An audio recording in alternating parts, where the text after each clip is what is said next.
Hello everyone. जैसा आप लोग जानते हैं कि एनटीपीसी सीबीटी 2 अंडर ग्रेजुएट का एग्ज़ाम 20 दिसंबर को होने वाला है।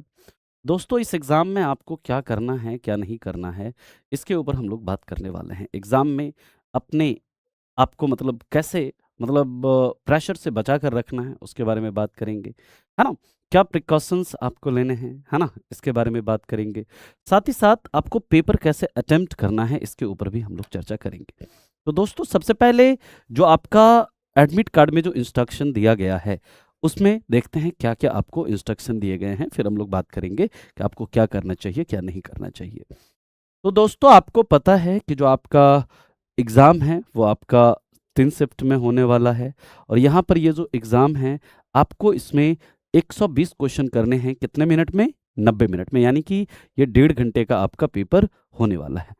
यहाँ पर देखिए, सबसे पहली चीज़ यहाँ पर जो है, आपको ई कॉल लेटर के साथ क्या फोटोग्राफ एंड एक ओरिजिनल आईडी, फोटो आईडी लेकर के जाना है। तो एक मतलब आपको फोटोग्राफ, है ना, और साथ ही साथ एक ओरिजिनल फोटो आईडी लेकर के जाना है।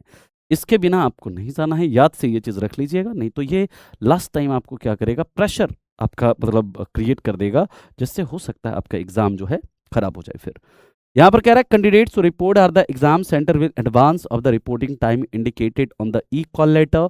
यानी कि आपको जो है ना, जिस समय यानी कि रिपोर्टिंग टाइम जो है 2:30 PM है, तो यानी कि आपको उसके पहले वहां पर क्या है, पहुंच जाना है ना। और मतलब जो भी है आपको आधार कार्ड को लेकर के जाना है, ताकि आपका जो बायोमेट्रिक ऑथेंटिफिकेशन है, बायोमेट्रिक ऑथेंटिकेशन जो है वो किया जा सके। ठीक है, तो यहाँ पर ये कह रहा है कि Aadhaar link biometric authentication of the candidate, capture of biometric and photo collection of documents, इन सब के लिए आपको क्या है, रिपोर्टिंग टाइम जो है, मतलब कि जो भी अलग अलग शिफ्ट का अलग अलग है। यहाँ पर शिफ्ट 3 का है, तो यहाँ पर शिफ्ट 3 का जो दिया हुआ है उसमें आपको क्या करना है, अलग अलग जिनका शिफ्ट है वहां पर जो रिपोर्टिंग टाइम होगा उस समय आपको पहुंच जाना है। इसके बाद कह रहा है कि no candidate will be allowed inside the test centre. यानी कि एक बार जब गेट आपका क्लोज हो जाएगा, हर शिफ्ट का अलग अलग गेट क्लोजिंग का टाइम होता है, आपका जब गेट क्लोज हो जाएगा तो उसके बाद आपको इंटर नहीं करने दिया जाएगा। और अंदर में आपका फिर जो है, जब गेट क्लोज हो जाता है एंट्री के बाद 1 घंटे के बाद आपका क्या होता है, एग्जाम स्टार्ट होता है। या अलग अलग शिफ्ट में अलग अलग होगा। इसके बाद कह रहा है candidate are advise to locate their test centre. यानी कि आप अपने टेस्ट सेंटर को पहले से लोकेट कर लें, पहले से आप पता लगा लें कि आपका टेस्ट सेंटर यानी जो आपका एग्जाम है वो कहाँ पर होने वाला है, उसको आप पहले से देख लें, ताकि लास्ट टाइम में आपको कोई दिक्कत ना हो। साथ ही साथ यहाँ पर कह रहा है कि the e call letter is to be submitted for verification at the time of the test. यानी कि आपको जो ई कॉल लेटर है उसको वेरिफिकेशन के लिए सबमिट करना है। ठीक है, at least 2 original and valid photo identification card. यानी कि एटलीस्ट 2 ओरिजिनल, यानी कि 2 ओरिजिनल फोटो एंड मतलब original and valid photo identification card, यानी फोटो आई कार्ड आपको लेकर के जाना है। ओरिजिनल फॉर्म में ले जाना है, जैसे वोटर आई कार्ड हो गया, आधार कार्ड हो गया, या फिर अगर मान लीजिए आपके पास आधार कार्ड का प्रिंट आउट है, ई आधार का, तो ई आधार का प्रिंट का आउट लेकर के जा सकते हैं। ड्राइविंग लाइसेंस, पैन कार्ड, ये सब आप लेकर के क्या कर सकते हो, जा सकते हो। और यहाँ पर हाईलाइट किया है, photo copy of the ID proof will not be allowed. यानी कि आप अगर उसका फोटो कॉपी लेकर के जाते हैं तो वो मान्य नहीं होगा, है ना। हालांकि ई आधार का आप प्रिंट आउट लेकर के जा सकते हैं, किसका, ई आधार का। इसके बाद एक candidate must also bring 1 colour passport size photograph. यानी कि आपको एक कलर पासपोर्ट साइज फोटोग्राफ भी लेकर के जाना है ना, बिना आपका कैप का, यानी बिना सनग्लासेस का। E call letter is valid only for the test date. यानी कि आपका जो टेस्ट डेट जिस डेट में है उस डेट में, जिस शिफ्ट में उस शिफ्ट में, जिस टाइम में है उस टाइम में आपका क्या है, आपका ये वैलिड रहेगा। साथ ही साथ जो भी आपके इलेक्ट्रॉनिक गैजेट हैं, such as mobile phone, pager, watches, earphone, Bluetooth, है ना, microphone, health bands, calculators, book, pen, paper, pencil, eraser, ये सब आपका कुछ भी अलाउड नहीं रहेगा। टेस्ट सेंटर में सिर्फ और सिर्फ e call letter, photo I card in original, और जो आपका फोटोग्राफ है वो आपको क्या किया जाएगा, लेके जाने दिया जाएगा। अंदर आपको मतलब कह रहा है कि पेन और पेंसिल आप लेकर के नहीं जा सकते हैं, पेन जो है आपको एग्जाम के अंदर दिया जाएगा। ठीक है, साथ ही साथ यहाँ पर और भी इंस्ट्रक्शन है कि कैंडिडेट जो है क्वेश्चन पेपर को जिस लैंग्वेज में आपने ऑप्ट किया है उसी लैंग्वेज में देख सकते हैं, और साथ ही साथ आप जो है एक इंग्लिश लैंग्वेज में क्या कर सकते हो, देख सकते हो। अगर आपने इंग्लिश लैंग्वेज ऑप्ट किया होगा तो आपको क्वेश्चन सिर्फ और सिर्फ इंग्लिश में दिखेगा। नेगेटिव है आपका कितना, 1/3 ये बताया गया है। And mock link is available on the website of RRB, यानी कि इसका मॉक लिंक आरआरबी पर वेबसाइट पर अवेलेबल करा दिया गया है, तो आप वहां पर जाकर के उसका मॉक भी दे सकते हो, मॉक भी देख सकते हो। Indulgence in any type of malpractices, यानी अगर किसी तरह का आप मतलब चीटिंग वगैरह करते हुए पकड़े जाते हैं, या किसी तरह का आप कदाचार या अनुचित साधन या दुर्व्यवहार या अनुशासनहीनता में शामिल होने से प्रतिरोपण करने से उम्मीदवारों को अयोग्य, यानी कि आपका जो कैंडिडेचर है वो कैंसिल कर दिया जाएगा, है ना, और बाकी आने वाले आरआरबी के जितने भी एग्जाम्स हैं अपकमिंग, उसमें आपको वंचित कर दिया जाएगा उससे।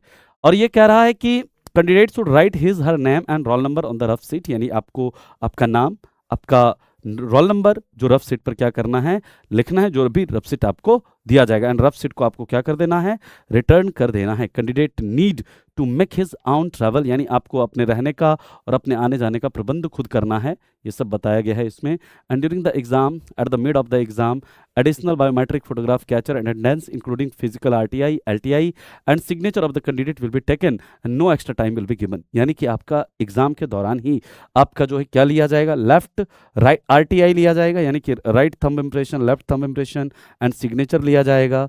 साथ ही साथ आपका जो है बायोमेट्रिक कराया जाएगा, और उसके लिए आपका कोई एक्स्ट्रा टाइम नहीं दिया जाएगा। ये एग्जाम प्रोसेस का ही एक इंटीग्रल पार्ट है, ये आपका बताया गया है। जो भी नियम हैं उसको आपको स्ट्रिक्टली फॉलो करना होगा, जो भी इन्विजिलेटर कहेगा उसको आपको फॉलो करना होगा। Date, shift, centre of examination, इसका चेंजेस अप्लीकेबल नहीं है। बाकी और भी ये सारा जो है ना, बहुत सारा एक एक इन्फॉर्मेशन आपको दिया गया है, इसको आप अच्छे से क्या कर लेंगे, पढ़ लेंगे। अब आपको एग्जाम में क्या करना है, देखिए, जब भी आपको मतलब ये सबसे इंपॉर्टेंट है कि आप एग्जाम सेंटर जहां पर भी आपका एग्जाम होने वाला है वहां पर आप एक दिन पहले पहुंच जाइए, है ना। यानी कि अगर आपका अगले दिन एग्जाम है तो इस चीज में नहीं रहिए, क्योंकि अभी देखो कोहरे का समय है, फॉग वगैरह चल रहा है, ट्रेन लेट होती है, तो आप हमेशा प्रयास करिए कि एक दिन पहले पहुंचिए वहां पर, ताकि एक दिन पहले आप जाकर के वहां पर जो अच्छे से आप सो सके, रहने का, सोने का एक ठीक से प्रबंध कर लेना है, ताकि आप जो एग्जाम दें, है ना, उसमें आप क्या करिए, एग्जाम के एक दिन पहले एक अच्छी नींद लें, कम से कम 6 आवर से 8 आवर की आप क्या करें, स्लीप, एक अच्छी नींद लें। उसके बाद एग्जामिनेशन के जिस दिन आपका एग्जाम है उस दिन आप चीज़ों को बहुत ज़्यादा क्या करना है, पढ़ना नहीं है। हाँ, करंट अफेयर्स वगैरह चीज़ें हैं जो थोड़ा स्टैटिक वगैरह है, जिसको आप 1-2 घंटे में रिवाइज कर सकते हो, उसे सरसरी निगाह से अगर आप चाहते हैं रिवीजन करना तो आप कर सकते हो। ये तो आपको क्या करना है, एग्जाम में सारे डॉक्यूमेंट्स को, हर डॉक्यूमेंट्स को अच्छे से चेक कर लेना है, और उसके बाद आपको एग्जाम सेंटर पर जाना है। एग्जाम सेंटर पर रिपोर्टिंग टाइम से पहले पहुंचना है। अब एग्जाम के अंदर आपको क्या क्या चीजें करनी है ये मैं आपको बता रहा हूं। एग्जाम के अंदर सबसे पहले तो याद रखिएगा कि इस टेंशन में एग्जाम नहीं देना है कि अगर ये एग्जाम नहीं हुआ तो क्या होगा। पहले ये टेंशन एग्जाम में एंट्री करने से पहले क्या करना है, इस टेंशन को एग्जाम हॉल से, मतलब जो भी आपका मतलब सेंटर होगा उस सेंटर में इंटर करने से पहले निकाल दीजिएगा कि नहीं होगा तो क्या होगा। भाई साहब, नहीं होगा तो आगे बहुत बड़ी दुनिया है, कई सारे विकल्प हैं। ऐसा नहीं है कि ये एक एग्जाम आपका फ्यूचर डिसाइड करे। हाँ ठीक है, ये भी मतलब क्या है, एक प्रकार की नौकरी, लेकिन ऐसा नहीं है कि ये आपका पूरा वो मतलब कि आपका जीवन का वो डिसाइड करे। तो ये टेंशन आपको एग्जाम में लेकर के नहीं जाना है। तो ये एग्जाम में अगर नहीं हुआ तो क्या होगा, इस चीज को एग्जाम से पहले सेंटर से बाहर निकाल के जाएगा, अंदर लेकर के जाएंगे, आप प्रेशर में आएंगे, और प्रेशर में आकर के आप अपना एग्जाम खराब करेंगे। दूसरी बात, जब भी आप एग्जाम में एंट्री करेंगे, सारा कुछ आप सारा डिटेल वगैरह अपना फिल करके जैसे एग्जाम स्टार्ट होता है, आपको जो क्वेश्चंस पहले आ रहे होंगे, मतलब पहले राउंड में आपको जितने भी क्वेश्चंस आ रहे होंगे आप उनको करेंगे। ऐसा नहीं कि किसी भी, मान लीजिए एक क्वेश्चन में अगर आप फंस चुके हैं, वहां पर अगर आपसे ये क्वेश्चन नहीं हो रहा है तो उसको वहीं पर स्किप करना है, उस पर ज़्यादा समय वेस्ट नहीं करना है, क्योंकि आपके पास 90 मिनट्स हैं और उसमें आपको 120 क्वेश्चंस करने हैं। तो पहले आपको जो जो क्वेश्चन आ रहे होंगे उन क्वेश्चंस को करना है। किसी भी क्वेश्चन पर शुरू में 1 मिनट से ज़्यादा आपको टाइम नहीं देना है, नहीं तो इस चक्कर में क्या होगा, आप पता चला कि आपका समय समाप्त हो गया और आगे ऐसे कई क्वेश्चंस आपसे नहीं हो पाए जो कि आप इजीली कर सकते थे।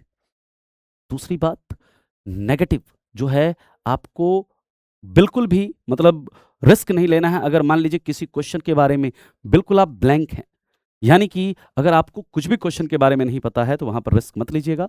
हाँ, अगर 50-50 में कन्फ्यूज़न है तो आप अपनी सुविधा अनुसार आपको लगता है कि रिस्क लेना है तो रिस्क ले सकते हैं। वहाँ पर मैक्सिमम केसेस में क्या होता है आपको बेनिफिट ही मिलता है। लेकिन अगर आप किसी क्वेश्चन में ब्लैंक हैं तो वहाँ पर रिस्क नहीं लेना है। पहले राउंड में आपको ऐसे सवाल करने हैं जो आपको क्या हो रहा है, आ रहा है। जो अब आपके फ़ेवरेट मतलब जो भी आपका मतलब क्या कहते हैं फ़ेवरेट पार्ट है, यानी मैथ आपका अच्छा है, रीज़निंग अच्छा है या फिर आपका जीके जीएस अच्छा है, तो आप क्या कर सकते हैं, पहले उन क्वेश्चंस को कर सकते हैं, फिर आप जो अन्य क्वेश्चंस हैं आप उनको कर सकते हैं। और जब भी लास्ट में आप क्या कहते हैं सबमिट करेंगे, सबमिट करने से पहले आप चेक कर लेंगे कि आपने जो-जो क्वेश्चन किए हैं वो वाक़ई में सबमिट हो चुके हैं या नहीं हो चुके हैं। ऐसा नहीं कि आपने मान लीजिए वहाँ पर टिक क्लिक किया है, लेकिन वो सबमिट हुआ ही नहीं, है ना? तो इस चीज़ को आपको क्या करना है, सही से चेक कर लेना है। दोस्तों, ये सारी बातों का ध्यान रखना है आपको एग्ज़ाम में जाने से पहले। सबसे बड़ी बात कि आपको बिल्कुल भी प्रेशर नहीं लेना है। प्रेशर में आकर के आपका एग्ज़ाम क्या होता है, खराब हो जाता है। तो प्रेशर को एग्ज़ाम सेंटर से बाहर छोड़ कर के मतलब एग्ज़ाम सेंटर के बाहर छोड़ कर के जाना है और बिल्कुल कूल होकर के पेपर देना है कि होगा तो भी ठीक, नहीं होगा तो भी ठीक।